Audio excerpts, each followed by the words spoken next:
Hey, everybody.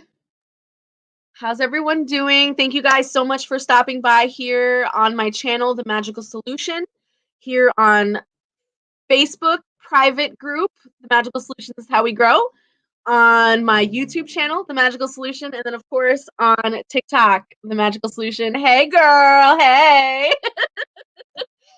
So tonight we are going to continue moving through. You guys, we are going so well. Look at how much we've read so far. Look at that. All of that thickness here we've read so far, and we're going to keep going. We only got a little bit left. So tonight we are on chapter 31, and it is called The Law of Freedom. And the subjects that we're going to cover here are natural freedom, slavery, freedom of thought, freedom of consciousness, free will, fatalism, knowledge of the future, and a theoretical summary on the driving force behind human actions. So those are the subjects for tonight. For those of you who are joining us for the first time, welcome. Leave a comment. Let me know that you're here. Tell me where you're from. Share it. Share the live. This book is called The Spirit's Book by Allan Kardec. I promised that we were going to read this together, and then when we're done with this, we're going to read his next book called The Medium's Book. And this book has been awesome so far. It covers everything metaphysically, scientifically, psychologically. It talks about the spirit world. It talks about the anatomy of spirit. It talks about the different kinds of spirits, everything. He wrote this book from the perspective of a skeptic who is interviewing mediums. And so it's kind of like a question and answer format. He's asking the question and the person is channeling spirit and they're answering the question. So that's basically what it is, and that's what we've been going through. So I hope you guys stick around. Here we go. Natural freedom, question 825. Are there positions in the world in which persons can flatter themselves by believing they are enjoying absolute freedom? No, because all of you, the least as well as the greatest, need one another. 826.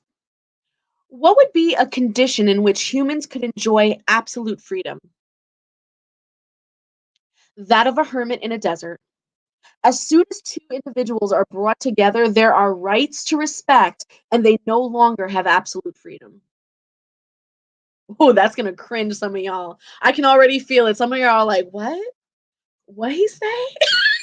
I can feel it. 827. Does the duty of respecting the rights of others deprive individuals of the rights pertaining to themselves? Absolutely not. For they are the rights that have been granted to them by nature. 828. How can we reconcile the liberal opinions of certain men with their frequent deposition, I'm sorry, their frequent despotism, there it is, in their own homes and over their subordinates? In these instances, although they have an intellectual understanding of natural law, it is offset by pride and selfishness.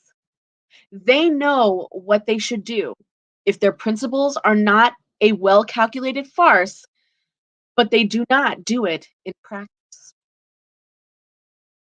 Will the principles they have professed during this life be taken into account in the next life? The more intelligence individuals have for understanding a principle, the less excusable they will be if they have not applied it to themselves.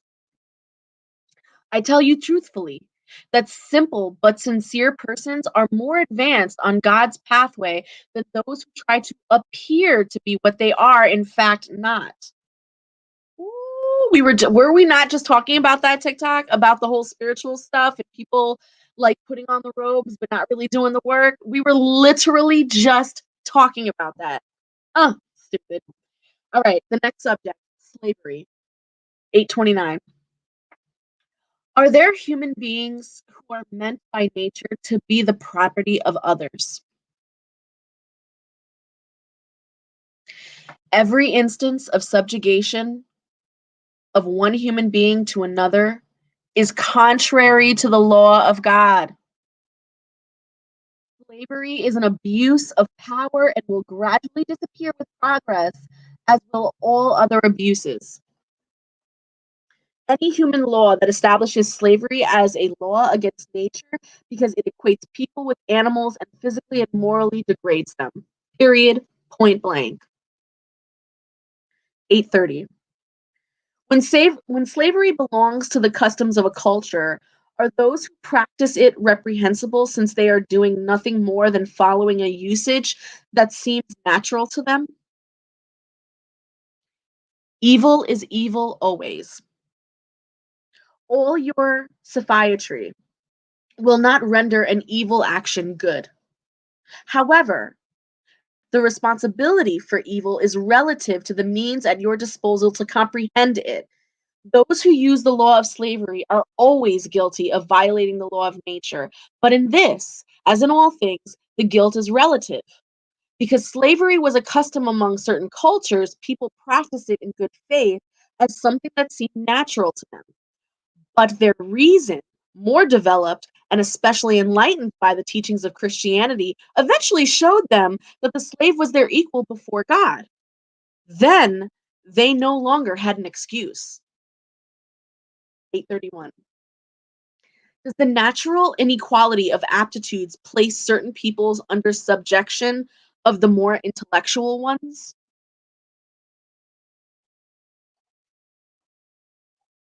Yes, in order to enable them to develop, but not to demean them still further by slavery.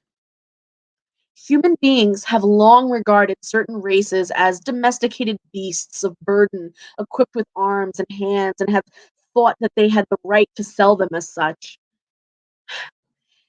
They have considered themselves to be of purer blood, the folly of those who do not look beyond matter. It is not the blood that is pure or less pure, but the spirit. Mm. That is a tough one. Okay, so some of you are asking me to kind of read that again. So he's not making an excuse.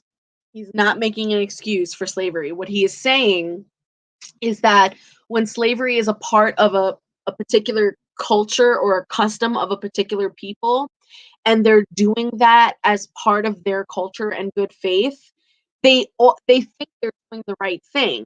So because they are doing that, God is looking when he looks at it from the perspective of God, God says they don't know any better. They don't have the intellectual and moral standing to know better.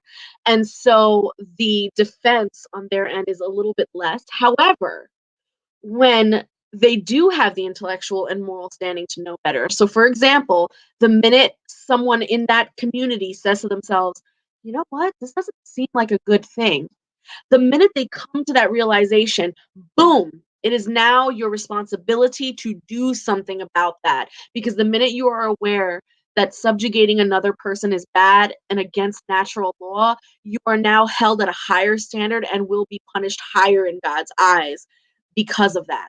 And so, in a way, ignorance is bliss. And so he was kind of using it from the perspective of Christianity by saying, well, when Christians came to, bring the word of God, the fact that they did that and still did that with slavery makes them unbelievably wrong because they should have known better. The word of God should have been clear to them in that it never said that we should have had that. Does that make sense? I know I kind of went off a little bit. Okay. 832. There are those who treat their slaves humanely, who see to it that they lack nothing, and who think that freedom would expose them to even greater deprivations. What do you say about that? I say they understand their own interests very well. They also show the same care for their cattle and their horses in order to get more profit at the market. They are not as culpable as those who mistreat their slaves, but they use them as merchandise nonetheless, depriving them of the right to belong to themselves. Okay, we're now on the subject of freedom of thought. 833. Is there something in human beings which escapes all constraints and through which they enjoy absolute freedom? It is through thought that they enjoy ultimate freedom. For thoughts knows no obstacles. Its manifestation may be hindered, but not erased. 834. Are humans responsible for their thoughts? They are responsible before God. God alone can know their thoughts and condemn or absolve them according to divine justice. All right, so now we're on the subject of freedom of conscience. 835. Is freedom of conscience a consequence of freedom of thought? Conscience is an inner thought that belongs to persons, as do all their other thoughts. Okay, well, do humans have the right to set up barriers to freedom of conscience? No more so than to freedom of thought, because God alone has the right to judge the conscience. If humans use their laws to regulate relations between individuals, then God uses the laws of nature to regulate relations between individuals and God. 837. What is the result of barriers to freedom of conscience?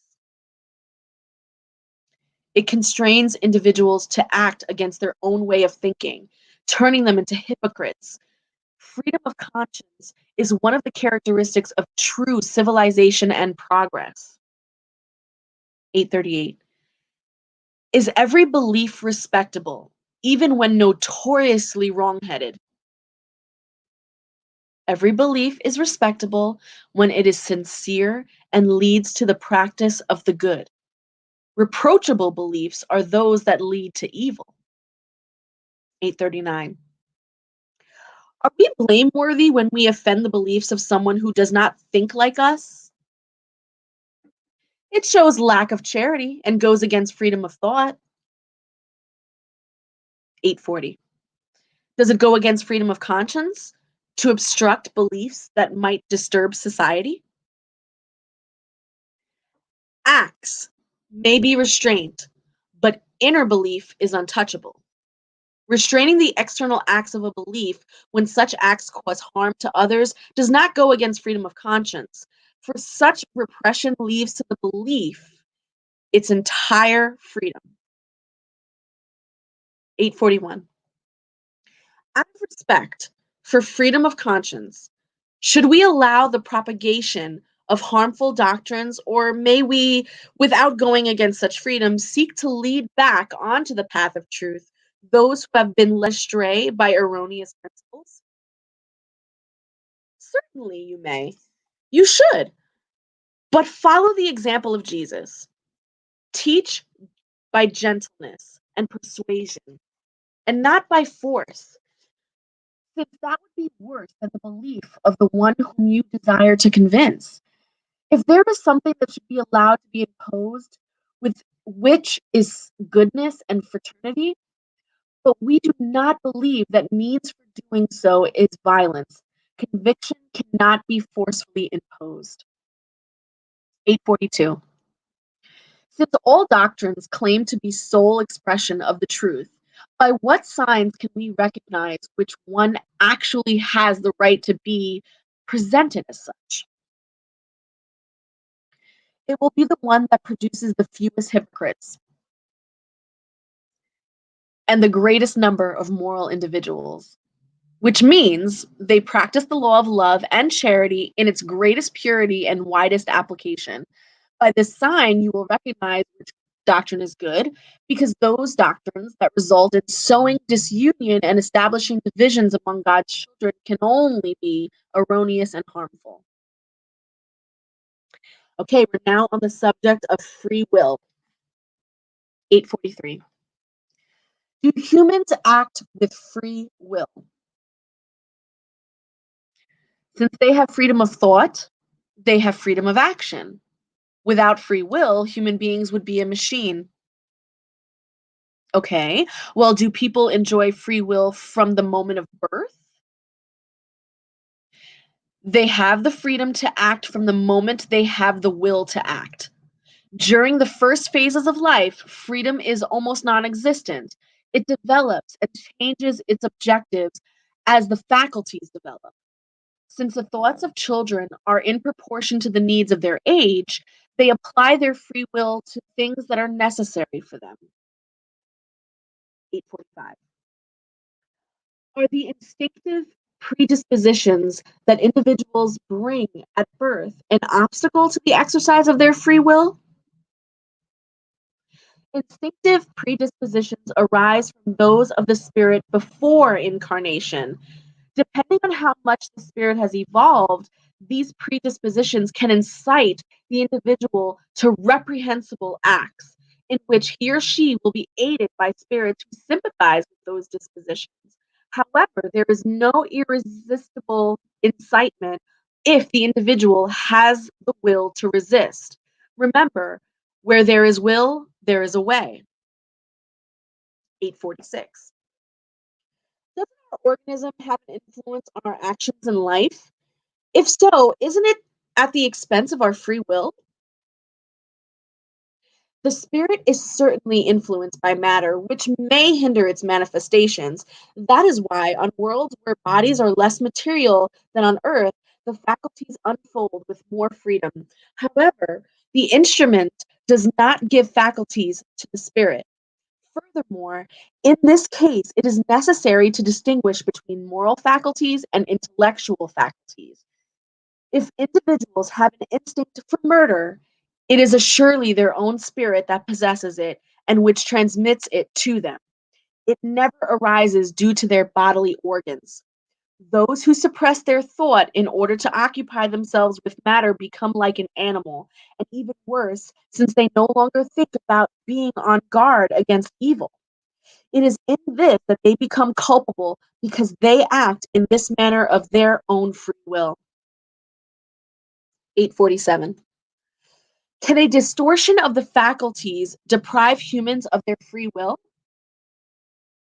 Those whose intelligence is impaired by any cause are no longer in complete control of their thought, and thereafter they have no more freedom. Such distortion is frequently a punishment for the spirit, who might have been vain and proud and might have made bad use of its faculties in another existence. It may be reborn in the body of someone who is mentally impaired, as the despot in the body of a slave, and the spiteful, wealthy person in that of a beggar. The spirit, however, is perfectly conscious of such constraint and suffers from it. It is in this constraint that one sees the action of matter. Wow. 848. Does the distortion of the intellectual faculties because of drunkenness excuse reprehensible acts? No, because drunkards intentionally deprive themselves of their reason in order to satisfy their crude passions. Instead of one wrong, they commit two. 849. In humans in the primitive state, what is the dominant faculty? Instinct or free will? Instinct. Although it does not impede their acting with entire freedom in certain things, like children, they first apply this freedom to their needs. It develops later through intelligence. Consequently, you, who are more enlightened than primitive people, are more responsible for your acts than they are. 850. Isn't social position sometimes an obstacle to full freedom of action? The world undoubtedly has its demands. God is just and takes everything into account, but holds you responsible for the paltry efforts you make to overcome such obstacles. Okay, we're now on the subject of fatalism. Is there fatalism in the events of life? According to the usual meaning attached to the word, that is, are all events predetermined? And if so, what becomes of free will? Fatalism only exists when applied to the choice made by spirits upon incarnating to undergo this or that trial. Upon choosing a particular trial, they delineate for themselves a kind of destiny, which is the proper consequence of the position in which they now find themselves. I am referring only to trials of physical nature. As for moral trials and temptations, spirits preserve their free will to choose good or evil, and they are always able to yield or resist. When good spirits see individuals lose courage, they may rush to their aid, but they cannot influence them to the point of eclipsing their will. A bad spirit, that is, a low order one, can disturb and frighten them by exacerbating a physical danger. Whatever the circumstance, however, the incarnate spirit still retains its entire freedom of choice. 852. There are persons who seem to be persuaded by fatalism no matter what they do. Is it their destiny to be unfortunate? There may be trials which they must endure and which they themselves have chosen. Once more, you blame fate, which is almost always a consequence of your own deeds. In the midst of hardships afflicting you, make sure your conscience is clear. You will then feel partially consoled. The right or wrong ideas that we form about things cause us to succeed or fail according to our character and our social position. We find it easier and less humiliating to our vanity to attribute our failures to fate or destiny rather than to our own fault. If the influence of spirits sometimes contributes to this, we can always free ourselves of it by repelling the ideas they suggest when such ideas are wrongful. 853. There are persons who escape one more mortal danger only to fall into another. They seem unable to escape death. Isn't there fatalism in this? Fatalism, in the true meaning of the word, applies only to the instant of death. When the moment arrives in one form or another, you cannot escape it. Then, whatever may be the danger that threatens us, we will not die if our hour has not come? No, you will not die. And you have thousands of examples. But when your hour for departure does come, nothing will save you from it. God knows beforehand what kind of death will cause your departure, and frequently your spirit also knows it because it was revealed to it when it made the choice of this or that existence. 854. From the infallibility of the hour of our death, does it follow that the precautions taken to avoid it are useless? No, because the precautions you take are suggested to you in order to avoid the death that could result from the dangers that threaten you. They are one of the means used so that it does not occur. 855. What is the intent of providence in making us incur dangers that will have no result? When your life is in danger, it is a warning that you yourself have desired in order to turn you from the wrongdoing and to enable you to become better. Once you escape this danger, you will still, under the influence of the risk you incurred, you consider with greater or lesser intensity, depending on the strength of the action of good spirits, to become a better person. However, once the bad spirits, I say in reference to the badness that is still in them, return, you think that you can dodge other dangers just as easily, and you allow your passions to be unleashed once more. Through the dangers you incur, God reminds you of your weakness and the fragility of your existence. If we examine the cause of the cause and nature of any danger, we will see that in the majority of cases the consequences are punishment for some wrong committed or a duty neglected.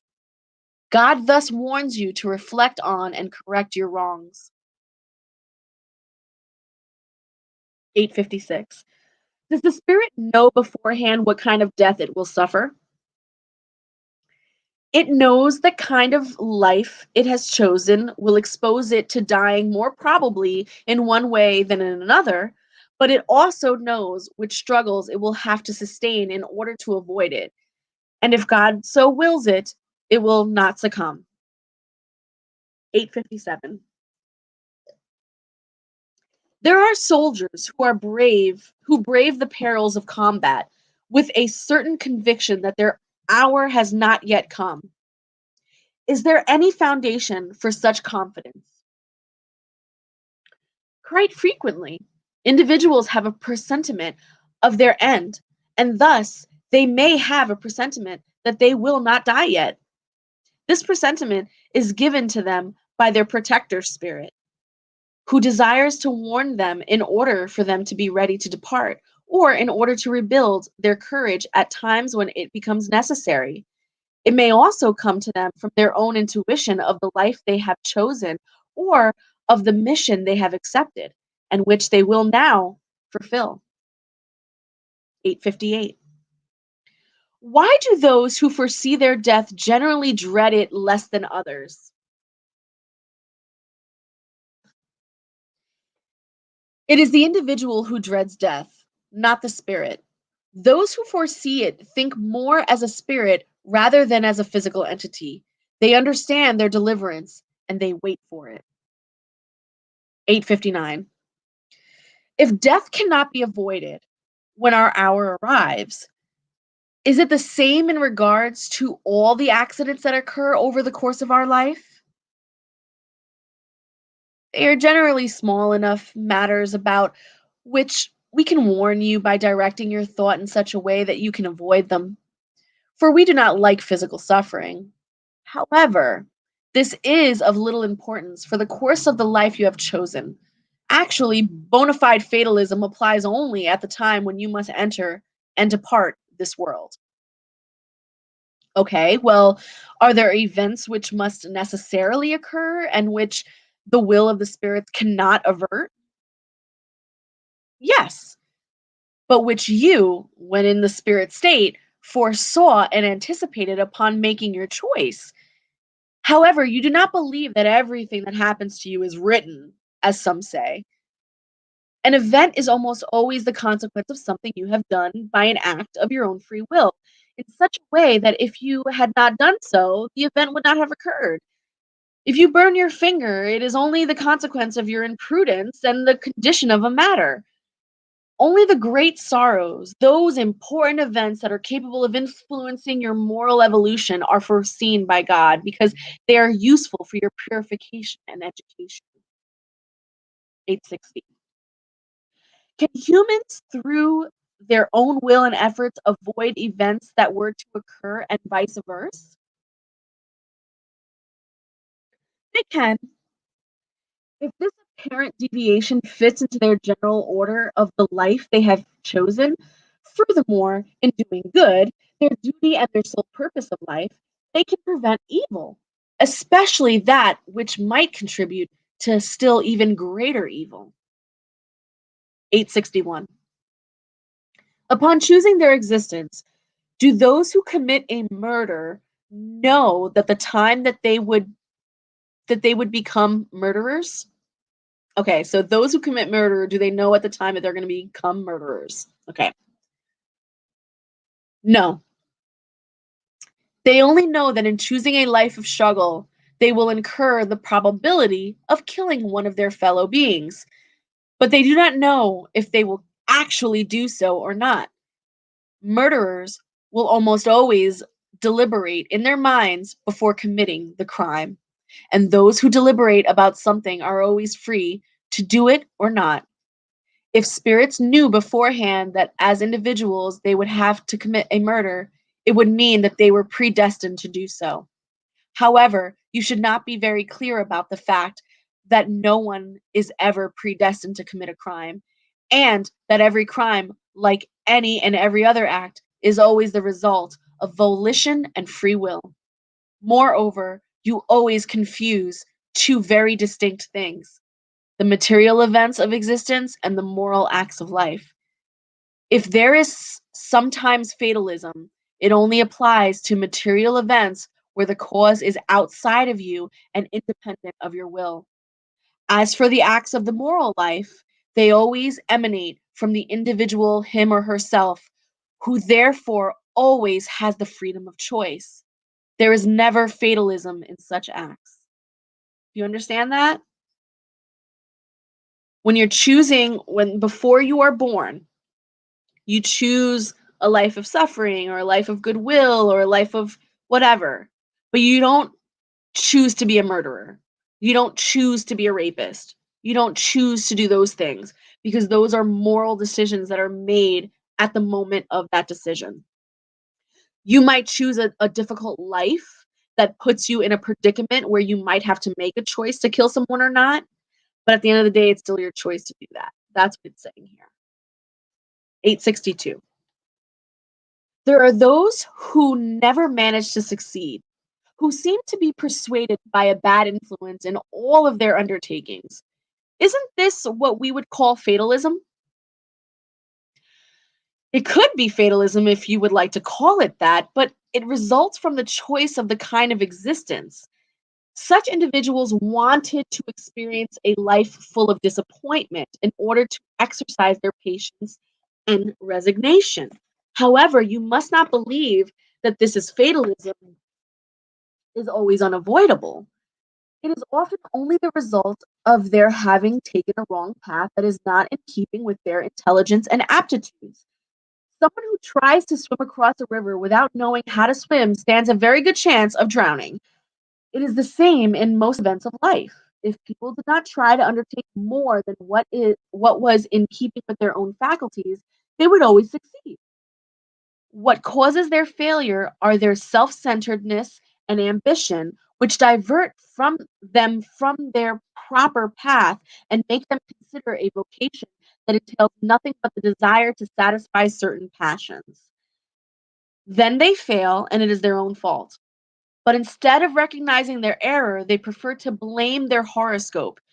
For instance, a man would have been a good workman, making an honorable living, but he became a bad poet instead and died of hunger.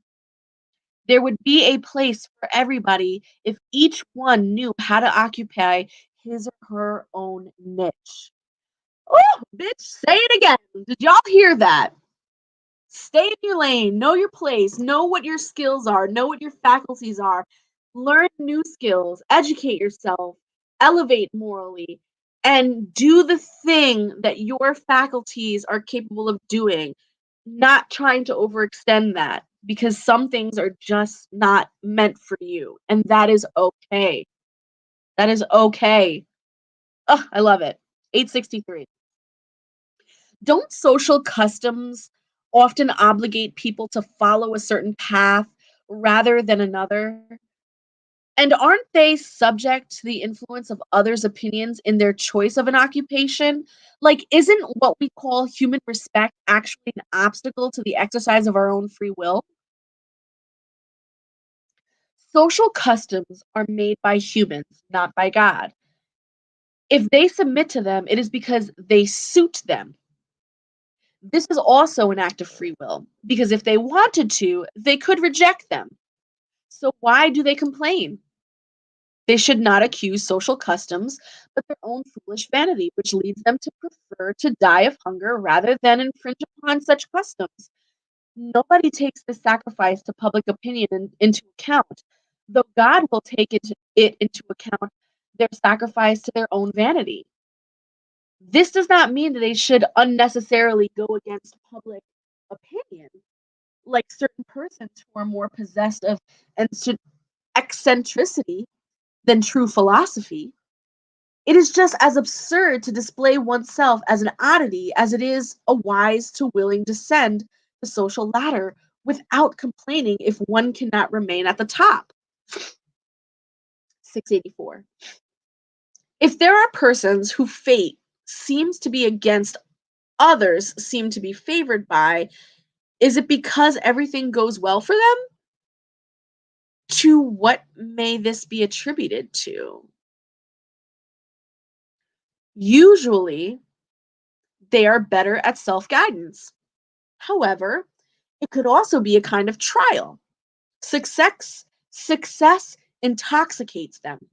They trust in their destiny, and later they frequently pay for their success with cruel reversals that could have been avoided with prudence. So just because you did well with something, just because you succeeded in something, doesn't mean that that thing is still for you. Sometimes people will look at being successful in something, like a one-time success or a one-hit wonder, as being, oh, this is it. And then they like charge full steam ahead at something and end up failing.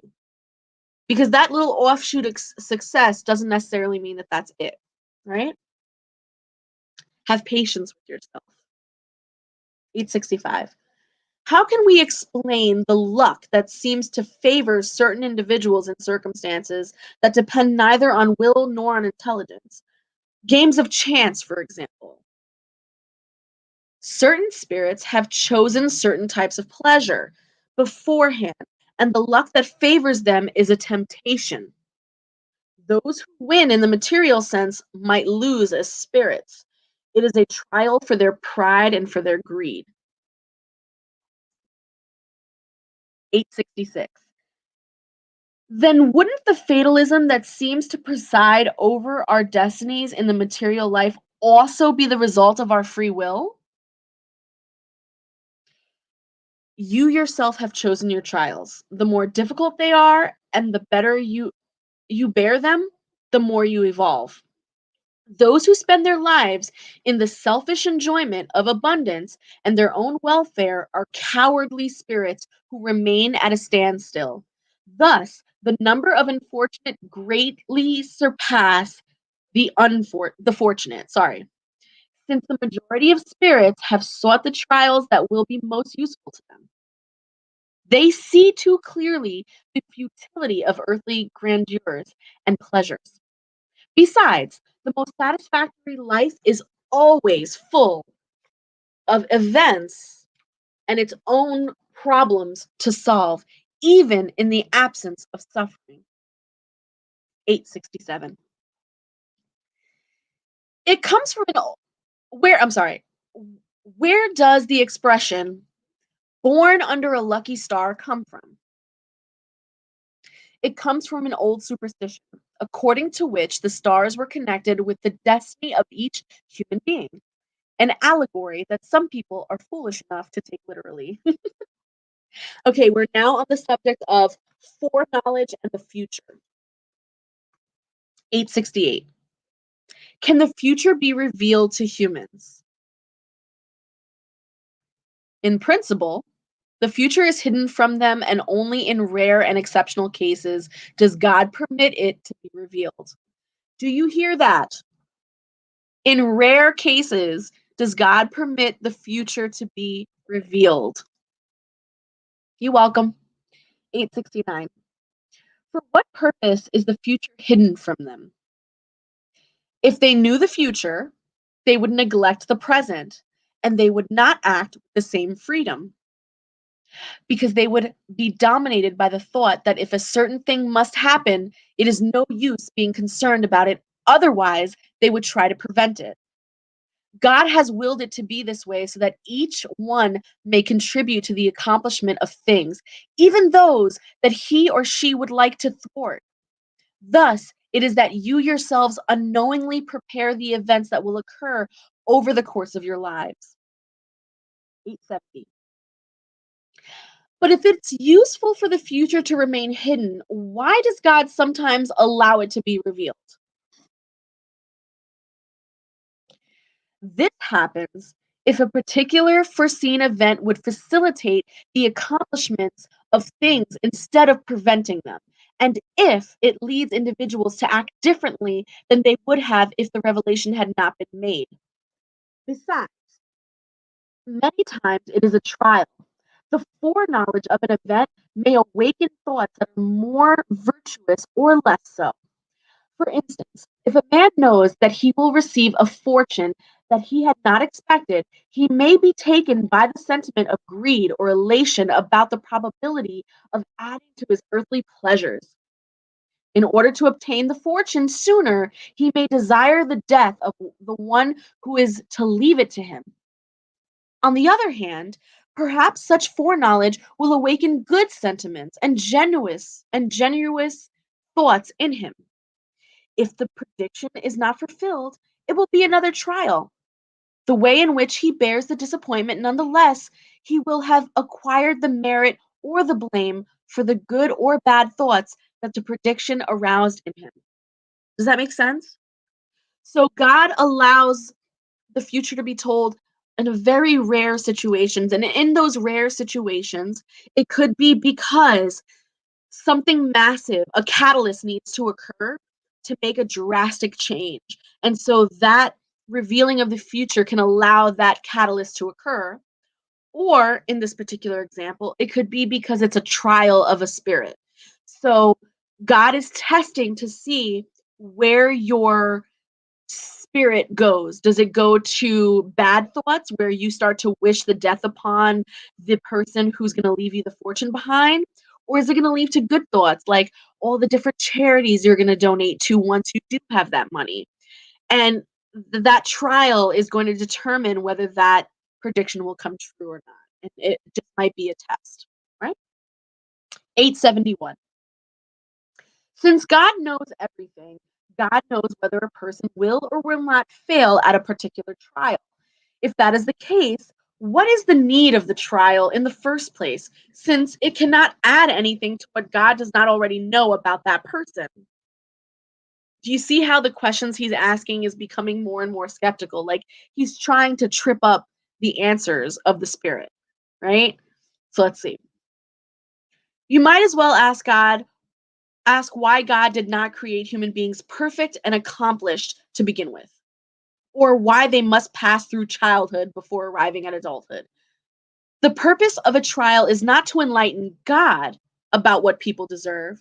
God knows perfectly well what they deserve, but to leave them the entire responsibility for their own conduct, since they have the freedom to do so or to not do so. Since they can choose between good and evil, a trial has the purpose of placing them before the temptation of evil and leaving them all the merit for resisting it. Also, even though God knows very well beforehand whether they will triumph or fail, out of divine justice, God can either punish them or not reward them for the act that they have not yet committed.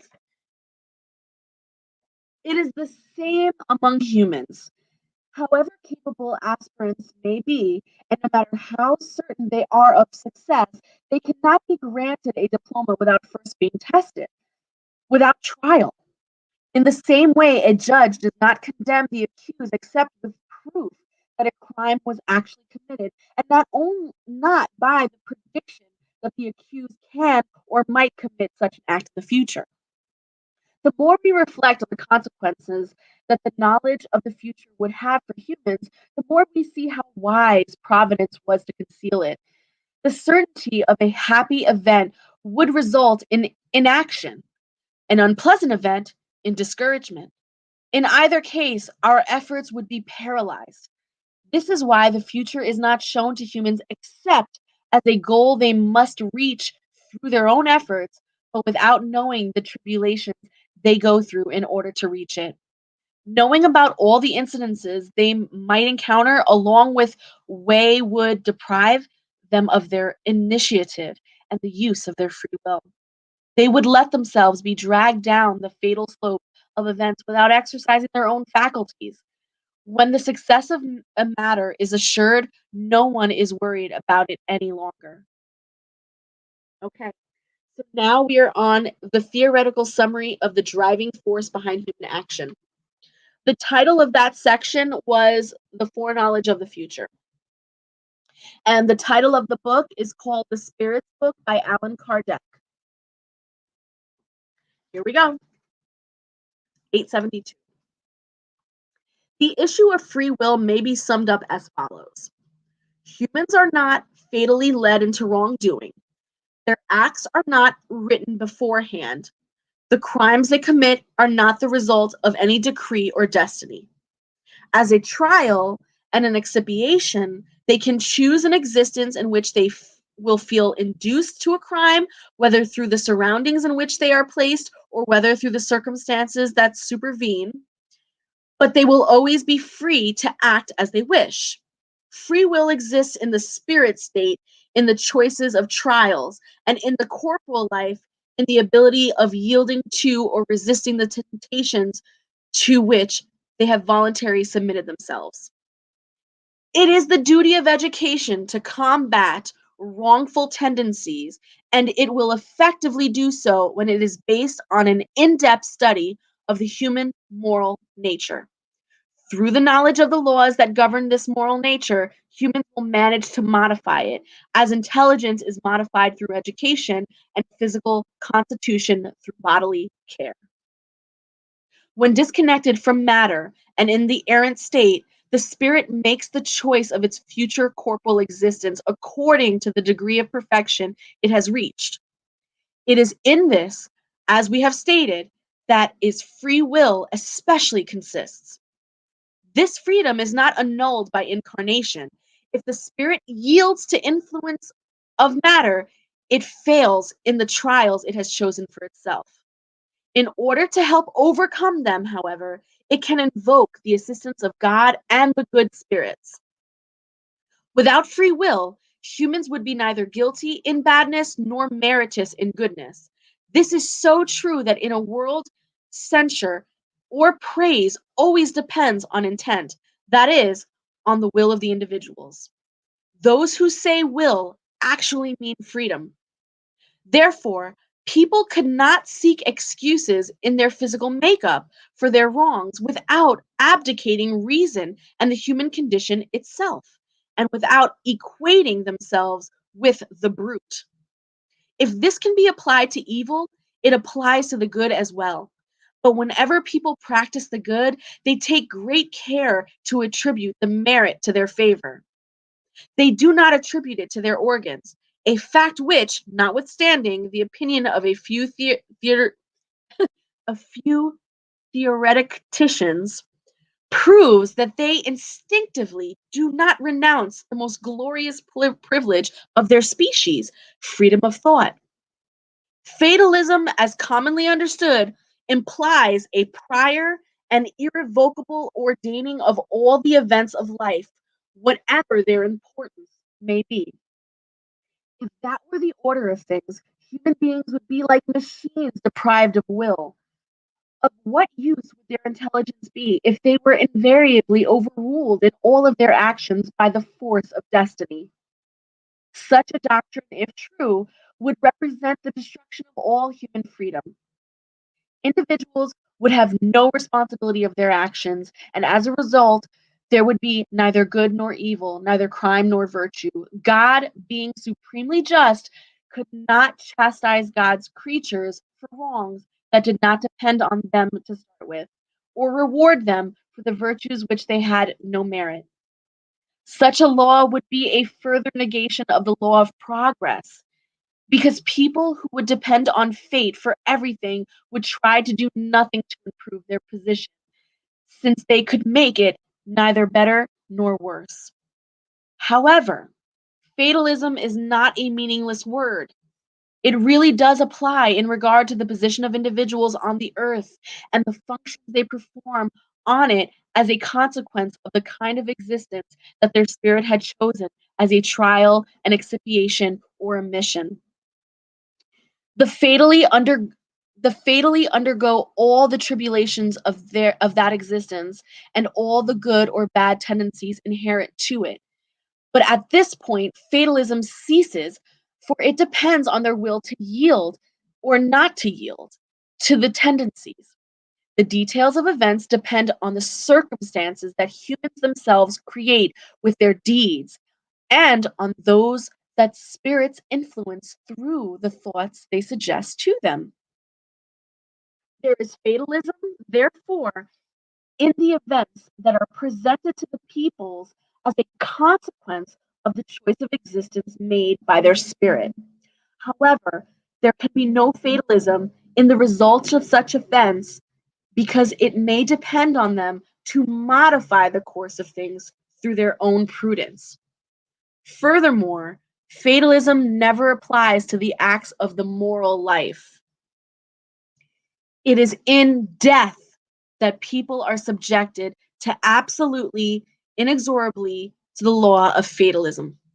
For they cannot evade the decree that has fixed the term of their existence or the kind of death that must interrupt a course. According to common belief, human beings derive all of their instincts from themselves. This would proceed either from their physical organization, for which they would not be responsible, or from their own nature, in which they could seek an excuse for themselves by saying that it is not their fault for having been made like this or like that. The Spiritist doctrine obviously looks at it from a moral standpoint by admitting free will for humans in all its fullness.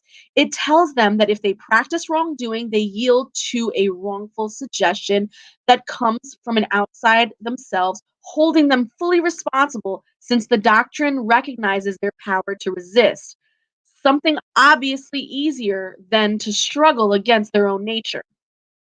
Thus, according to the Spiritist doctrine, there are no irresistible temptations.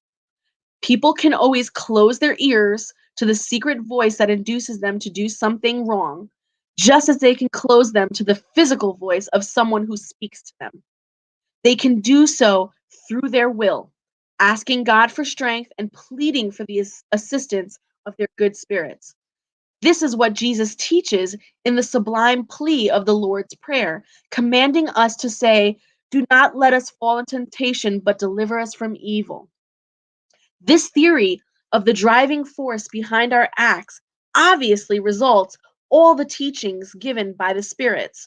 It is not only sublime as to morality, but we will add that it also elevates humans in their own eyes, showing them that they are free to shake off the yoke of an obsessor, just as they are able to close their door to intruders.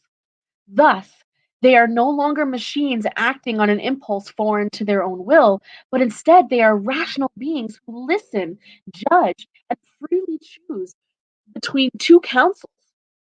Let us add that in spite of this, humans are not deprived of initiative. They do not act any less on their own impulse because in reality, they are still incarnate spirits who preserve under the corporal envelope the qualities and defects they had as spirits. Therefore, the wrongs we commit have their primary origin in the imperfections of our own spirit, which has not yet reached the moral superiority to which it is destined, but which, nevertheless, does not lack free will. Corporal life is given to it so that it may purge itself of its imperfections through the trials that it undergoes. And it is precisely such imperfections that weaken it and render it more accessible to the suggestions of other imperfect spirits that take advantage of the fact in order to make it succumb to the struggle that it has undertaken. If the spirit emerges victorious from this struggle, it evolves. It is a trial which it will have to start over, which it may have to endure for a long time. The more it purifies itself, the more it decreases its weakness, and the less accessible it becomes to those who tempt it to do wrong. Its moral strength increases due to its progress, and the bad spirits withdraw from it. All spirits who are more or less good, when incarnate, comprise the human species, and since Earth is one of the least advanced worlds, there are more bad spirits here than good ones. That is why we see so much wickedness.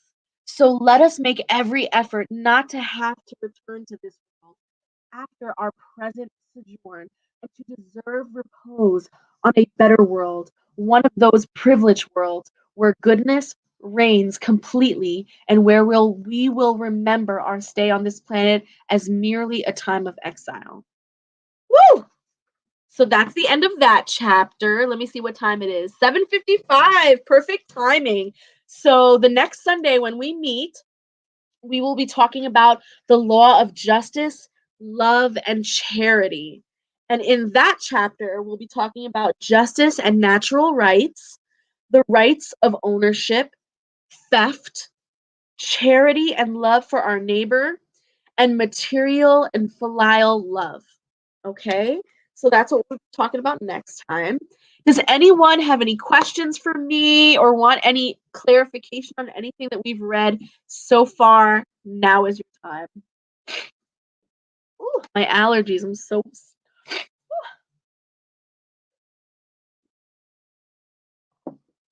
Any questions? How are we feeling? No? Okay, beautiful. So if that's the case, we will meet up next Sunday, April 4th.